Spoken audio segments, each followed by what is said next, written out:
IUI ట్రీట్మెంట్లో success పెంచుకోవడానికి తీసుకోవాల్సిన జాగ్రత్తలు.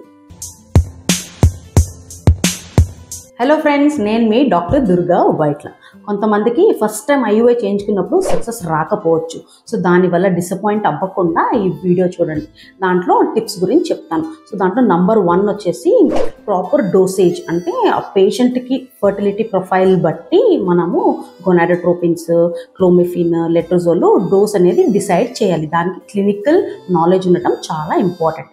నెక్స్ట్ వచ్చేసి ఫాలిక్యులర్ ట్రాకింగ్. సో కరెక్ట్ టైంలో ఫాలిక్యులర్ ట్రాకింగ్ చేసుకుని కరెక్ట్ ఎగ్ సైజ్ ఉన్నప్పుడు, కరెక్ట్ ఎండోమెట్రియం థిక్నెస్ ఉన్నప్పుడు ట్రిగ్గర్ ఇవ్వడం చాలా ఇంపార్టెంట్. అలాగే ట్రిగ్గర్ ఏ ఇంజెక్షన్స్ ఇస్తున్నాం అనేది కూడా చాలా ఇంపార్టెంట్. నెక్స్ట్ వచ్చేసి ఎగ్ రిలీజ్ అయ్యాక మనం ఎప్పుడైతే వీరకణాలు తీసుకుంటామో దాంట్లో సీమెన్ ప్రాసెసింగ్ అనేది కూడా ఈక్వల్ ఇంపార్టెంట్. ఆండ్రాలజిస్ట్కి మంచి నాలెడ్జ్ ఉండాలి, మంచి టెక్నిక్ ఉండాలి. సో దాంట్లో డెడ్ స్పర్మ్స్ అన్న తీసేసి లైవ్ స్పర్మ్స్ని యూటిలైజ్ చేస్తాం. అలాగే నెక్స్ట్ వచ్చేసి టెక్నిక్ ప్రాపర్. అంటే ఆ సర్జన్ ఎవరైతే ఐయుఐ చేస్తారో వాళ్ళు చాలా సొఫిస్టికేటెడ్గా, సున్నితంగా ఈ ప్రొసీజర్ చేయాలి.